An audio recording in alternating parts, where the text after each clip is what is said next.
사람의 인생을 생각해 볼 때 인생이 어떨까 생각해 보면 기다림의 시간들을 우리가 보내며 살고 있다라는 생각을 해보게 됩니다. 보고 싶은 사람, 또 사랑하는 사람을 만나려고 우리는 기다리며 살고, 또 아기를 임신한 엄마와 아빠는 10달을 기다리며 살아갑니다. 몸이 아파서 수술 날짜를 받아놓은 분들은 또 그 수술할 날을 기다리고 살게 되고, 또 사랑하는 가족이 수술실에 들어가면 수술을 잘 마치고 오기를 바라는 마음으로 또한 기다려야 됩니다. 그리고 수술을 마친 분은 그 고통이 심하지만 그 고통이 아물 때까지 또한 기다려야 건강이 회복될 수 있습니다. 시험을 앞둔 학생들은 시험 날짜를 기다리고, 또 시험을 잘 치른 학생들은 시험의 합격 여부를 기다려야 합니다. 직장이나 사업을 할 때도 마찬가지입니다. 투자자를 기다려야 되고, 상사의 결제를 기다려야 되고, 중요한 사람을 만나기 위해서 기다립니다. 그리고 우리 인생은 마지막을 생각해 보면 죽음을 기다리며 살고 있는 것이 오늘 우리의 인생입니다. 그래서 누군가는 인생은 기다림의 연속이다라는 말을 했습니다. 그런데 기다리는 사람에게 참으로 중요한 것이 있습니다. 그게 바로 뭐냐면 기다리는 동안 어떻게 준비하느냐입니다. 기다리는 그 시간을 어떻게 보내느냐에 따라, 무엇을 준비하느냐에 따라 기다렸던 것을 만나거나 사람을 만날 때에 그때에 좋은 결과를 가져오기도 하고, 아니면 기다리는 동안 잘 준비하지 못하면 결국은 후회할 수밖에 없는 결과를 가져올 수가 있습니다. 그래서 우리에게 이 기다림의 시간들이 참으로 중요합니다. 하나님께서 주신 오늘 이 말씀을 보면 아직 예수님께서 사역을 시작하기 전의 상황입니다. 당시 이 사람들은 구약에 예언되었던 메시아를 기다리면서 살았습니다. 메시아가 와서 로마 정부로부터 나라를 독립시켜 줄 것으로 이들은 굳게 믿고 있었습니다. 이러한 때에 세례 요한이 등장을 하면서 사람들은 세례 요한 때문에 메시아가 올 것을 더 많이 기대하게 됐는데요. 세례 요한은 참으로 특이한 사람이었습니다.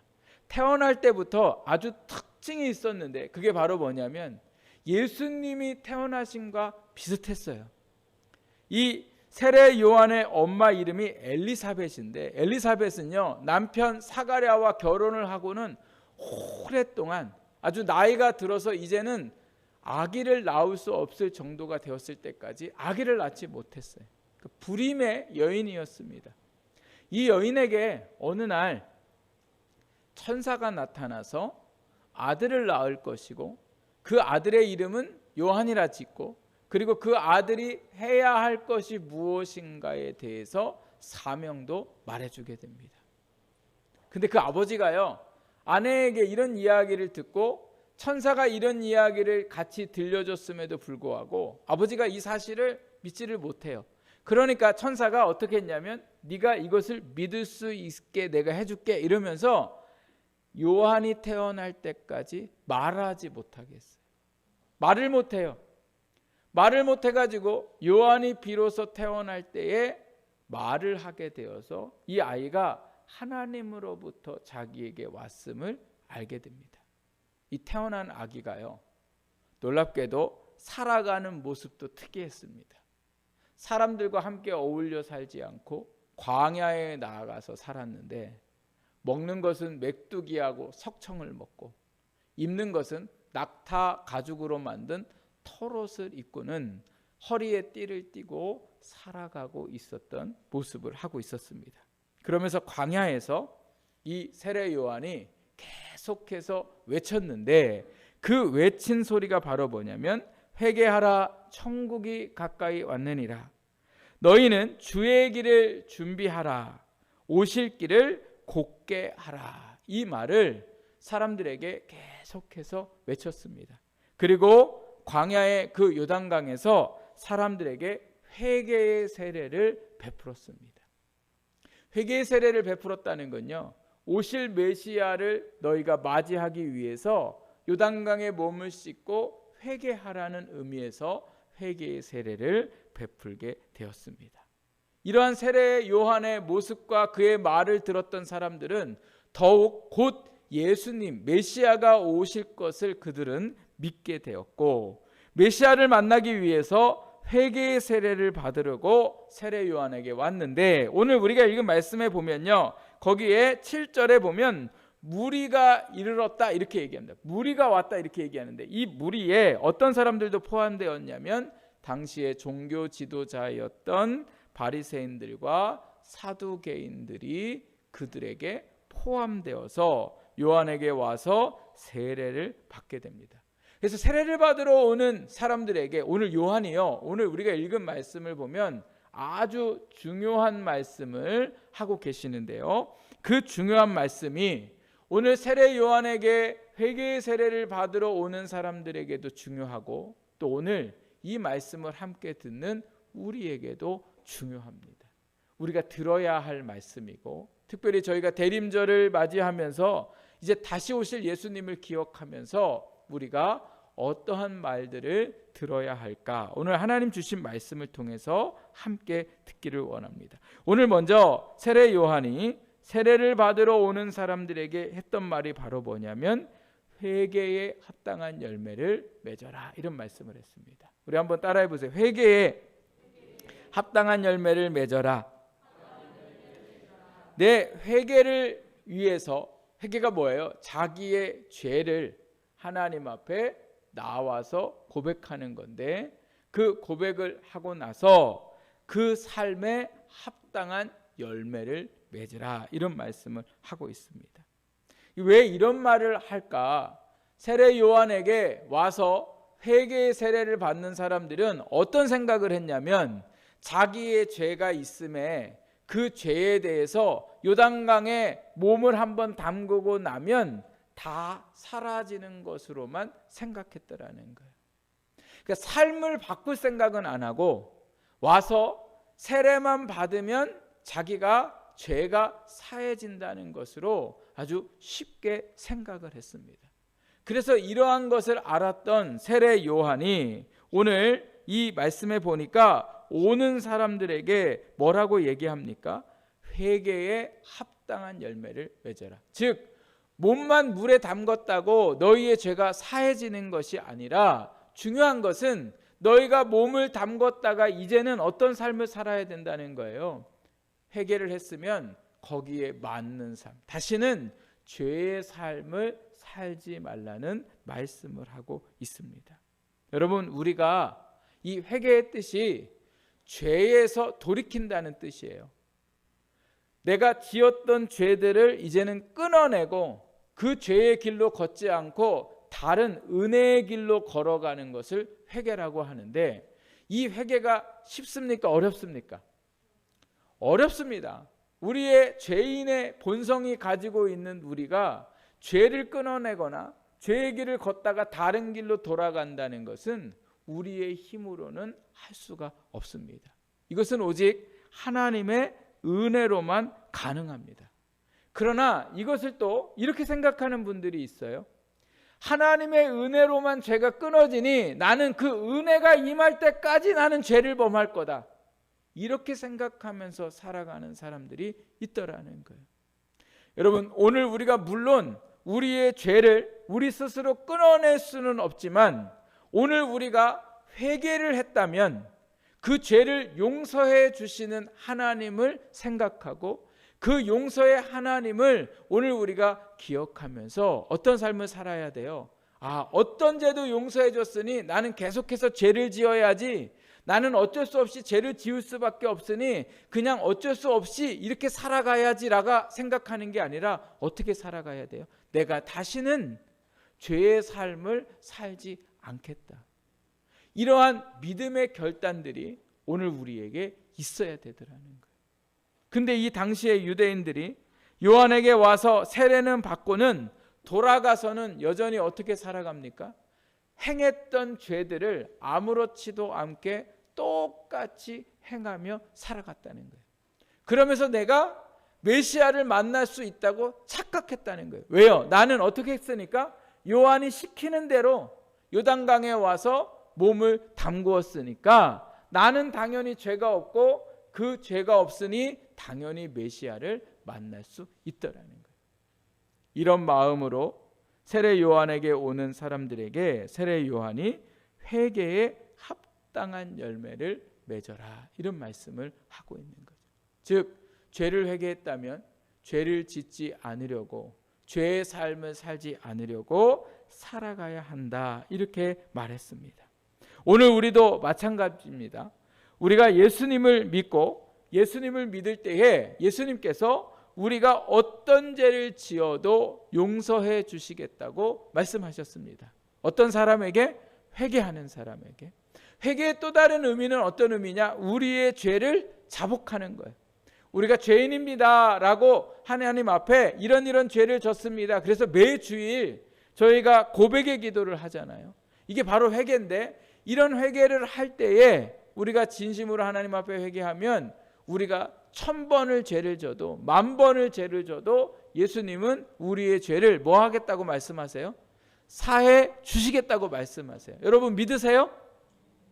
우리가 1000번을 똑같은 죄를 지고 10,000번을 똑같은 죄를 져도 1000번 회개하고 10,000번 회개하면 하나님께서 우리의 그 회개를 들으시고 우리의 죄를 용서해 주신다는 거예요.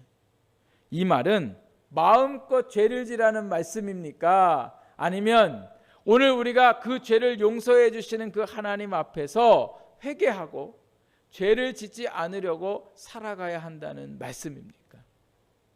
두 번째 말씀인 거죠. 마음껏 죄를 지라는 게 아니라 어쩔 수 없이 죄를 질 수밖에 없는 우리의 인생이지만 주님 앞에 우리의 죄로 고민하고 이 죄를 주님 앞에 맡기고 그리고 이 죄에서 그 삶을 끊어내고자 하는 오늘 우리의 신앙의 모습이 있어야 함을 말씀하고 있더라는 거예요. 그런데 안타깝게도 오늘 우리의 삶을 돌아보면 죄 짓는 것에 대해서 그저 그냥 염려 없이 걱정도 없이 그저 죄를 먹고 마시면서 살아가는 것을 당연하게 여기며 살고 있더라는 거예요. 주일날 나와서 회개를 하고서도 여전히 성경 말씀에 보면 개가 토한 것을 다시 가서 먹는 것처럼 우리가 그렇게 쉽게 죄에 우리의 몸과 마음을 열어놓고 그 죄를 우리가 만지고 마시고 먹고 살아가고 있는 모습을 볼 수가 있습니다. 왜 교회가 사회에 외면을 당하고 왜 예수 믿는 사람들이 세상에서 손가락질을 받는 이유가 어디에 있을까? 그 이유는요, 오늘도 우리가 회개를 하고 나서는 그 삶을 살아가고자 하는 결단이 없기 때문에 그렇습니다. 죄를 우리가 민감히 여기고 그 죄에서 돌이켜서 우리가 더 이상 죄인의 삶이 아니라 의인의 삶을 살고자 하는 믿음의 결단들이 저와 여러분에게 있기를 주님의 이름으로 부탁을 드립니다. 두 번째로 오늘 세례 요한이 이 유대인들에게 뭐라고 고백을 하고 있냐면, 말씀을 하고 있냐면, 여러분 8절 말씀을 보십시오. 8절 말씀에 보니까 뭐라고 말씀하고 있냐면, 아브라함이 우리의 조상이라 말하지 마라, 이렇게 얘기해요. 아브라함이 우리의 조상이다 말하지 말라. 이 말은 뭐예요? 내가 아브라함의 자손이다 말하지 말라는 거예요. 여러분 크면서 그런 얘기 들어보셨어요? 너 어디 가서 엄마 아들이라고 하지 마. 너 어디 가서 내 제자라고 얘기하지 마. 너 어디 가서 우리 학교 나왔다고 얘기하지 마. 이런 얘기 들어보셨어요? 이런 얘기 듣고 있는 사람은 어떤 사람이에요? 창피한 사람인 거죠. 너랑 나랑 관련되어 있는 이 자체가 창피하다는 거예요. 제가 가끔 그런 생각을 해요. 어디 가서 죄 지으면 저희 그 예전에 부목사님들하고 그런 얘기 했는데 성도님들한테 어디 가서 죄 지으면 우리 교회 다닌다고 얘기하지 말고 다른 교회 다닌다고 얘기하라고. 이렇게 말하고 싶은 마음들이 들 때가 많았어요. 왜요? 그 교회 다닌다고 말하기 부끄러운 삶을 살기 때문에 그래요. 근데 말은 자꾸 내가 어디 교회 다녀요? 이런 이야기를 하는 거죠. 오늘 요한이 아브라함이 우리의 조상이라 말하지 말라, 이 말은 어디 가서 아브라함의 자손이라 말하지 말라는. 이 유대인들은요, 아브라함의 자손이라는 것에 아주 특별한 의미를 두고 살았습니다. 그 이유는 뭐냐면 하나님께서 수많은 사람 중에 아브라함을 선택하셨고 그 아브라함에게 많은 민족을 이룰 수 있는 조상이 되게 하셨고, 그리고 아브라함에게 약속하신 것을 아브라함의 후손들에게 이루신다는 이 말씀을 믿었기 때문에 그래요. 그래서 늘 그것에 대한 자부심이 있었습니다. 이 자부심이 얼마나 강한지 2차 세계대전 때에 독일 히틀러가 유대인들을 학살했던 여러 이유 중에 하나가 바로 뭐냐? 자기들의 민족을 아주 특별하게 생각했던 유대인들을 미워했기 때문에 그래요. 역사적으로 보면 유대인들이 이방 사람들을 아주 싫어했고 그들을 부정한 사람으로 여겼습니다. 왜냐하면 우리는 하나님의 선택받은 사람들이고 저 사람들은 하나님의 선택을 받지 못하는 사람들로 생각했기 때문에 그래요. 또 같은 민족이었는데 북쪽 이스라엘 사람들이 다른 나라에 멸망을 당하고는 그 상황들이 다른 민족과 결혼해서 살아갈 수밖에 없는 시간들이 있었습니다. 그래서 반은 유대인이고 반은 다른 나라 사람들과 피가 섞여서 살아가고 있는 사람들이 있었는데 그 사람들의 대표적인 사람이 바로 누구냐면 성경 말씀에 사마리아 사람들이에요. 근데 그 사마리아 사람들을 어떻게 생각했냐면 개처럼 여겼다, 이렇게 말씀하고 있습니다. 똑같은 사람인데 사람들을 개로 취급하고 부정한 사람으로 취급하고 자기들은 어떻게 살았어요? 의인으로 생각하면서 살았더라는 거예요. 그래서 요한이요, 그 사람들에게 어디 가서 아브라함의 자손이라 자랑스러워하지 말라, 이 이야기는 어떤 이야기입니까? 제발 아브라함의 자손처럼 살아라. 아브라함은 어떤 사람이었습니까? 아브라함은요, 믿음의 사람이었습니다. 하나님의 말씀이 이루어지기가 어려운 말씀임에도 불구하고 하나님의 말씀을 믿었습니다. 그래서 자기에게 뭔가 이루어지지 않았지만 하나님이 하신 말씀이기에 그 말씀을 믿어서 하나님이 아브라함을 의로운 사람이라 여기셨더라는 거예요. 그리고 아브라함은 어떤 사람이에요? 하나님의 말씀에 순종하는 사람이었어요. 어느 때 보면 어리숙해 보이고 어느 때 보면 참으로 미련한 모습을 보이기도 하지만 아브라함은 그 와중에도 하나님이 말씀하시면 믿지 않다가도 믿는 사람이 바로 아브라함이었어요. 결국 그의 신앙의 하이라이트를 보면 어디로 가냐면 사랑했던 아들 이삭을 하나님이 바치라고 얘기하셨을 때에 기꺼이 하나님 앞에 이삭을 바쳤던 사람이 아브라함이었더라는 거예요. 그러면 아브라함의 자손이라고 자랑스럽게 생각하는 사람들도 입으로만 아브라함이라고 말하지 말고 아브라함의 자손이라고 말하지 말고 어떤 삶을 살아가야 돼요? 믿음의 삶을 살아야죠. 그들의 조상 아브라함이 하나님 앞에서 말씀을 믿고 말씀을 쫓아 살아갔던 것처럼 그러한 삶을 살아가야 되는데 안타깝게도 이분 아브라함의 자손이라고 이야기하면서 삶은 전혀 아브라함이 살았던 것과 같이 살지 못했던 삶을 살았더라는 거죠. 그런데 여러분, 오늘 저와 여러분도 아브라함의 자손입니다. 어떻게 우리는 아브라함의 자손이 됐습니까? 주일학교 때에 여러분 이런 찬양이 있었습니다. 믿음의 조상 아브라함은 7명의 아들이 있었는데요. 이런 찬양이 있었어요. 아브라함은 무슨 조상이라고요? 믿음의 조상이에요. 오늘 우리의 무슨 조상이에요? 믿음의 조상이에요. 예수 그리스도를 믿는 그 모든 사람들에게 하나님께서 아브라함을 믿음의 조상으로 여기고 아브라함의 믿음을 본받아 믿음으로 살아가도록 우리에게 믿음의 조상으로, 그리고 우리를 아브라함의 믿음의 후손으로 세워주셨더라는 거죠. 그럼 오늘 우리도 어떻게 살아가야 됩니까? 아브라함을 믿음의 조상으로 둔 믿음의 사람답게 살아가야 되는 거죠. 예수 믿는 사람들을 뭐라고 부릅니까? 그리스도인이라 불러요.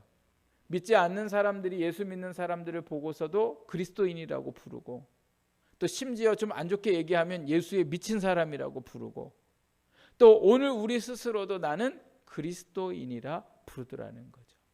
문제는 그리스도인이라 말하고 그리스도인이라 소리를 들으면서도 불구하고 오늘 우리는 정말 예수님의 사람처럼 살아가고 있느냐. 이것이 오늘 우리가 대림절을 맞이하면서 우리의 삶을 한 번 더 생각해 보는 시간이 되어야 됩니다. 이런 이야기를 하니까 사람들이 요한에게 이제 물어봅니다. 그럼 우리가 어떻게 지내야 됩니까? 회개에 합당한 열매를 맺는 건 뭐고 아브라함의 자손으로 사는 건 어떻게 사는 겁니까? 이렇게 세례 요한에게 이야기를 합니다. 그래서 세례 요한이 그들에게 11절부터 14절 말씀까지 말씀을 해주는데요. 우리 같이 한번 읽어볼까요? 11절부터 14절 말씀. 11절부터 14절, 우리 지혜서 어린이도 11절부터 14절 말씀 우리 같이 한번 읽어보겠습니다. 시작. 대답하여 이르되 옷 두 벌 있는 자는 옷 없는 자에게 나눠줄 것이요 먹을 것이 있는 자도 그렇게 할 것이니라 하고, 세리들도 세례를 받고자 하여 와서 이르되 선생이여 우리는 무엇을 하리이까 하매 이르되 부과된 것 외에는 거두지 말라 하고, 군인들도 물어 이르되 우리는 무엇을 하리이까 하매 이르되 사람에게서 강탈하지 말며 거짓으로 고발하지 말고 받은 급료를 족한 줄로 알라 하니라. 아멘. 오늘 어떻게 하면 회개에 합당한 열매를 맺고 어떻게 하면 우리가 아브라함의 자손처럼 살아갈 수 있습니까? 메시아를 기다리기 위해서 우리가 어떤 삶을 살아가야 합니까? 라고 이들이 질문했을 때에 요한이 오늘 한 이 말씀 보니까 뭐예요? 옷을 나눠주고 먹을 것을 나누어 주어라 이렇게 말합니다. 한마디로 무슨 얘기예요? 사랑하라는 거죠. 사랑하라는 거. 오늘 하나님께서 이 백성들을 향해서 예수님을 기다리는 사람들은 사랑하면서 살아야 된다. 옷 한 벌을 자기의 옷을 두 벌 있는 자는 옷을 주라 했는데 이 이스라엘 사람들에게 옷은 참으로 중요했습니다. 심지어 어떤 것에 대해서 더 이상 돈을 빌릴 수도 없고 이랬을 때에 마지막으로 이 사람들이 맡기고 빌려가는 게 바로 뭐냐면 겉옷이었어요. 겉옷. 겉옷은 이 사람들에게 너무나 중요했고, 그래서 말씀에 보면 돈을 빌려가서 갚지 못해도 해가 저물기 전에 반드시 돌려줘야 될 게 있는데 그게 바로 뭐냐면 겉옷이었더라. 그만큼 이 사람들에게는 옷이 참으로 중요했는데 이 사람들의 두 개 있으면 어떻게 해요? 나눠주어야 된다는 거죠. 또 음식도 있으면 어떻게 해요? 나눠주어야 한다는 거예요. 이게 너희의 희생을 치루어서 기꺼이 아깝지만 함께 나누며 사랑을 베풀며 살아가라는 말씀이고, 그 다음에 오늘 여기에 또 말씀해 보니까 뭐라고 말씀하고 있습니까?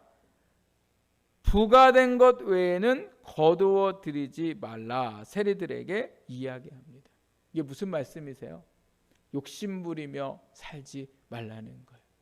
또 거짓된 삶을 살지 말라는 거예요. 내가 좀 더 잘 먹고 잘 살려고 사람 눈속여 가지고 그렇게 살아가는 삶을 살지 말도록 오늘 말씀하고 계시고, 또 그 다음에 군인들에게는 뭐라고 말씀하고 있습니까? 군인들에게 강탈하지 말며 거짓으로 고발하지 말고 받은 급료를 족한 줄로 알아라 이렇게 얘기합니다. 군인들은 뭐 하는 사람들입니까? 백성을 지키는 사람들이에요.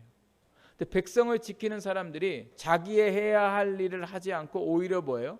백성을 겁탈하고 협박하고 위협하는 삶을 살아가고 있더라는 거예요. 힘이 있을 때에 그 있는 힘으로 다른 사람들을 억압하거나 누르지 말고 오히려 그들을 보호해주고 그들 가운데 함께하는 삶을 살라고 말씀하고 있습니다. 오늘 이 주신 말씀은 오늘 우리에게도 동일한 말씀입니다. 주일날 나와 예배를 드리는 것도 참으로 중요하지만 오늘 우리의 삶에 사랑이 있어야 됩니다. 우리의 입에, 우리의 행동에, 우리의 생각에 다른 사람을 사랑하고 또 내 것을 나눠주고자 하는 그러한 마음들이 오늘 저와 여러분에게 있어야 되더라는 거예요. 내가 10번을 사도 저 사람이 한 번을 사지 않아도 내가 살 수 있는 형편인 것에 감사하면서 살 수 있는 그러한 오늘 우리의 인생이 되어야겠죠. 아우 내가 10번 샀는데 한 번을 안 사. 이렇게 생각하는 건 세상의 이치대로 사는 거예요. 그러나 10번을 샀는데 저 사람이 한 번을 안 사도 기꺼이 사줄 수 있는 내게 감사하는 마음으로 또다시 사줄 수 있는 오늘 우리의 삶이 되어야 돼요. 아우 내가 먼저 전화하지 저 사람은 나한테 먼저 전화 안 해. 이게 때문에 전화 안 하고 살아가는 인생들이 얼마나 많은지 몰라요.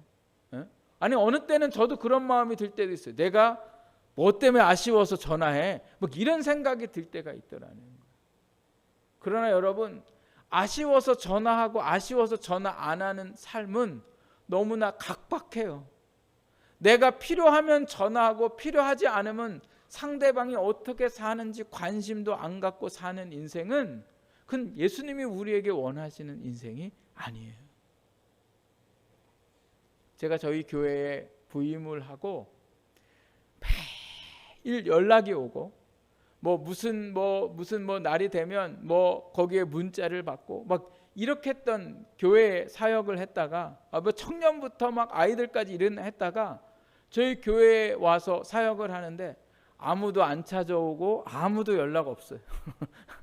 아무도 안 찾아오고 아무도 연락 없어요. 그런데 지금도 새해가 되면 또 어떤 특별한 날이 되면 잊지 않고 저한테 문자를 보내고 카톡을 보내는 그런 청년들이 있어요.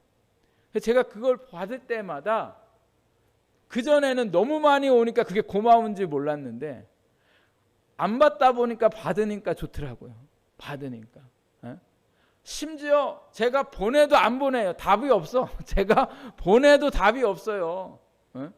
그런데 제가 보내지도 않는데 먼저 안부를 물어주니 고맙더라고요. 근데 이건 저만의 마음이 아니라 우리 모두의 똑같아요. 사람은 외로워요. 사람은 힘들어요. 그런 가운데 누가 잘 지내냐고 물어주고 힘내라고 건강하라고 이런 말 한마디 해줄 때 그것이 그 사람에게 큰 힘이 될 수 있습니다. 우리는 전화 한 통하고 문자 한 통하고 말 한마디지만 그 받는 사람은 큰 힘과 용기가 될 수 있더라는 거예요. 오늘 제가 광고의 말씀도 드렸지만 교회를 위해서 생각지도 않게 저렇게 봉사해 주시고 헌신하시는 이 분들의 사랑이 오늘 참으로 우리의 마음을 따뜻하게 하고 감사한 마음을 갖게 하잖아요. 돈이 있고 없어서가 아니라 그 마음이 너무나 아름답고 복되더라는 거예요. 그게 그리스도인입니다. 운전할 때도 입으로만 그리스도인이 아니라 운전할 때도 그리스도인답게 운전하고 시장에 가서 또 장사하는 곳에 갈 때도 그리스도인답게 행동하고 인색함 없이 넉넉함으로 우리가 다시 한번 살기를 결단할 수 있는 저와 여러분의 삶이 되기를 주님의 이름으로 축복합니다. 이제 우리는 언제 예수님을 맞이할지 모릅니다. 지금도 우리는 주님을 기다리며 살아가고 있는 삶을 살고 있습니다. 그분이 오시기까지 정말 그리스도인답게 예수 믿는 사람답게 우리가 살아가기를 또 예수님을 기다리며 그렇게 준비된 삶을 살기를 다시 한번 믿음으로 결단할 수 있기를 주님의 이름으로 부탁을 드립니다.